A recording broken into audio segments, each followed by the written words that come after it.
अंग्रेजों ने सिखों को सनातन से लड़वाने का रचा षड्यंत्र, किताब की लॉन्चिंग में बोले सरदार इकबाल सिंह। सिख साहित्य के विद्वान रहे स्व राजेंद्र सिंह की लिखी तथा संकलित पुस्तक सिख गुरुओं की राष्ट्रीय दृष्टि का लोकार्पण बुधवार को सरदार दयाल सिंह सांध्य महाविद्यालय में हुआ। सनातन, जैन, बौद्ध और सिख इन सभी की मां एक है, लेकिन अंग्रेजों ने सिख और सनातन में फूट डालने का षड्यंत्र कर समाज में भेद पैदा किया। ये बातें बुधवार को राष्ट्रीय अल्पसंख्यक आयोग के अध्यक्ष डॉक्टर इकबाल सिंह लालपुरा ने नई दिल्ली में आयोजित सिख गुरुओं की राष्ट्रीय दृष्टि नामक पुस्तक के लोकार्पण में कही। उन्होंने कहा कि गुरु ग्रंथ साहिब में लिखा है कि प्रथम गुरु नानक देव जी भगवान विष्णु के ही अवतार हैं, इसलिए गुरु केवल सिखों के नहीं, पूरे भारत के हैं। सिख साहित्य के विद्वान रहे स्व राजेंद्र सिंह की लिखी तथा संकलित पुस्तक सिख गुरुओं की राष्ट्रीय दृष्टि का लोकार्पण बुधवार को सरदार दयाल सिंह सांध्य महाविद्यालय में हुआ। इसका लोकार्पण राष्ट्रीय अल्पसंख्यक आयोग के अध्यक्ष doctor Iqbal Singh Lalpura, Delhi Sikh Gurdwara management committee के मुख्य सलाहकार सरदार परमजीत सिंह चंडोक ने किया और पंजाब केंद्रीय विश्वविद्यालय के कुलाधिपति प्रो जगबीर सिंह ने कार्यक्रम की अध्यक्षता की।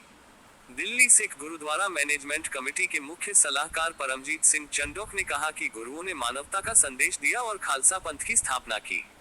देश में पहली बार ऐसी सरकार आई है जो गुरुओं के दिवसों का उत्सव आयोजित कर रही है।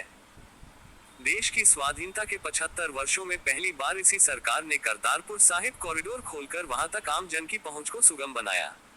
पंजाब केंद्रीय विश्वविद्यालय के कुलाधिपति प्रो जगबीर सिंह ने अपने उद्बोधन में कहा कि बंदा बहादुर और राजा रणजीत सिंह तक हम एक रहे हैं। बाद में अंग्रेजों ने हमें अलग करने का षड्यंत्र किया। उन्होंने काहन सिंह नाभा जैसे लोग खड़े किए, जिन्होंने आधे अधूरे उद्धरणों से फूट डालने का कार्य किया। ये पुस्तक इन सभी षड्यंत्रों का उन्मूलन करती है। बता दें कि पुस्तक का मूल भाव है कि सिख समाज भारत का एक अभिन्न अंग रहा है। प्रथम गुरु नानकदेव जी ने भारत को एक समग्र इकाई के रूप में प्रस्तुत किया था। वे पूरे भारत को एक समग्र रूप में देखते थे और तदनुरूप ही उन्होंने विधर्मी आक्रांताओं और उनके अत्याचारों का वर्णन किया। आज के विभाजनकारी दौर में गुरु नानकदेव की शिक्षाओं का पुनर्स्मरण करने की आवश्यकता है। इस बात को ध्यान में रखकर ही प्रस्तुत पुस्तक लिखी गई है।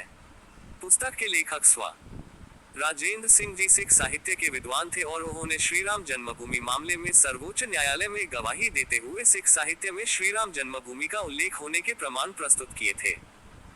लोकार्पण कार्यक्रम में जीवन के विविध आयामों में समाज के लिए उल्लेखनीय योगदान के लिए सिख समाज के 14 महत्वपूर्ण व्यक्तित्वों को सम्मानित भी किया गया।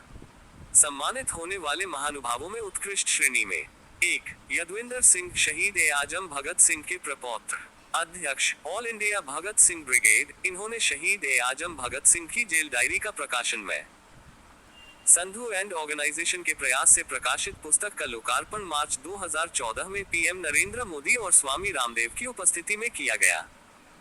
ए आजम भगत सिंह की जब डायरी का हिंदी अवतरण 2028 में प्रभात प्रकाशन द्वारा का विमोचन तत्कालीन केंद्रीय मंत्री रविशंकर द्वारा किया गया। 2. श्रीमती रंजीत कौर, धर्म पत्नी स्वर्गीय राजेंद्र सिंह जी, जिन्होंने अपने पति के साथ गुरुओं की राष्ट्रीय दृष्टि पुस्तक के सृजन में तन मन धन से सहयोग किया।